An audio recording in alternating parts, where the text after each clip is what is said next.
નમસ્કાર મિત્રો આજના યુગમાં ઘણા નેતા છે પણ અવાજ એક જ છે. હું લડીશ એટલે તમને યાદ કરાવીશ કે લડત કોને કહેવાય. અને એ અવાજોમાં સૌથી તીખો, સૌથી બહાદુર અને સત્ય માટે હંમેશા લડનાર એટલે જિગ્નેશ મેવાણી.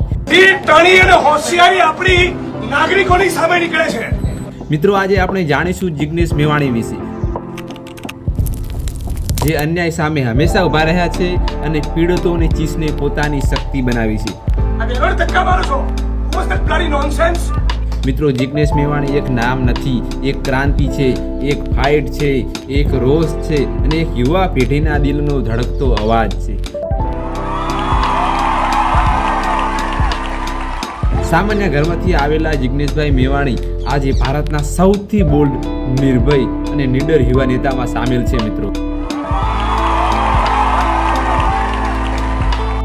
મિત્રો જિગ્નેશભાઈ મેવાણીનો રસ્તો ક્યારેય સરળ નહોતો, પણ તેમનો ઈરાદો મક્કમ હતો અને તે ઈરાદો હતો ન્યાય અને સચ્ચાઈનો. એકલો છે ને તો બી આવું બોલીશ. મિત્રો જ્યારે ઘણા બધા લોકો નોકરીની શોધમાં હતા ને, ત્યારે જિગ્નેશભાઈ મેવાણી ન્યાયની શોધમાં હતા.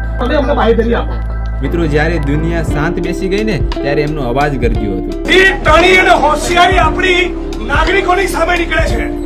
મિત્રો 2016ના ઉના દલિત કાંડની ઘટના બાદ ગુજરાતની ધરતી પર પહેલી વાર એવી ગર્જના થઈ હતી કે બસ હવે નહીં, અને એ ગર્જનાના નાયક હતા જિગ્નેશભાઈ મેવાણી. જ્યાં જ્યાં અન્યાય ત્યાં મેવાણી, અને જ્યાં જ્યાં અંધકાર ત્યાં તેમનો અવાજ. મિત્રો 2017ની ચૂંટણીમાં આખી સિસ્ટમ તેમને રોકવા માંગતી હતી, પણ લોકોની ઈચ્છા એ સિસ્ટમ કરતા મોટી હતી. યુવાન, કોઈ મોટી પાર્ટી વગર, કોઈ પાવર વગર, ફક્ત દલિતો, મજૂરો અને યુવાનોના આશીર્વાદથી તેમણે ઇતિહાસ રચ્યો હતો. મિત્રો વડગામમાં ફક્ત મેવાણીની નહીં, લોકશાહીની સાચી જીત થઈ હતી. જિગ્નેશ મેવાણીનું ભાષણ એટલે આત્મવિશ્વાસ, સત્ય, આગ અને છેલ્લે ધમાકો. મિત્રો જિગ્નેશભાઈ મેવાણીના શબ્દો તીક્ષ્ણ છે, તેમનો સ્વર કડક અને તેમનો સંદેશ સ્પષ્ટ છે. અન્યાય સામે મૌન, ચૂપ રહેવું એ મોટામાં મોટો ગુનો છે. હજારો યુવાનો એમના ભાષણથી પ્રેરાઈને સરકારને પ્રશ્ન પૂછવાની હિંમત પામે છે. મિત્રો જિગ્નેશભાઈ મેવાણીની લડત વ્યક્તિગત નથી, એ દરેક સમાજ માટે છે. તે પછી ખેડૂત હોય, મજૂર હોય, વિદ્યાર્થી હોય કે કોઈ પણ હોય, મિત્રો જિગ્નેશ મેવાણી દરેક માટે સાથી ઠોકીને હંમેશા ઊભા રહે છે. અને જિગ્નેશભાઈ મેવાણી એ નથી જોતા કે સામે કોણ છે, કેટલા મોટા માણસ છે, કેટલા શક્તિશાળી છે, કે ગુજરાતના ડેપ્યુટી સીએમ છે કે ગુજરાતના ગૃહમંત્રી છે, કોઈ પણ તેમના માટે મેટર નથી કરતું.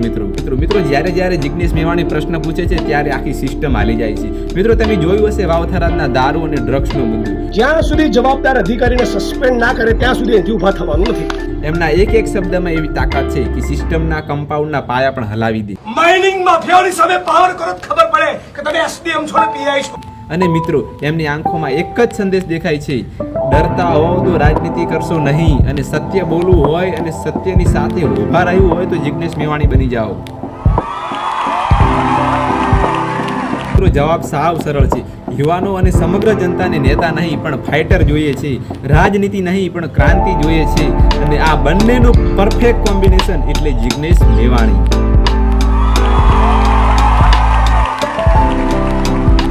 મિત્રો યુવાનો જિગ્નેશભાઈ મેવાણીમાં પોતાનું ભવિષ્ય જુએ છે, તેમની આગમાં પોતાનો ગુસ્સો જુએ છે, એમની લડતમાં પોતાની લડત જુએ છે. મિત્રો જિગ્નેશ મેવાણી એ માત્ર એક માણસ નથી, એ એક વિચારધારા છે, તે એક હિંમત છે, તે એક પ્રેરણા છે.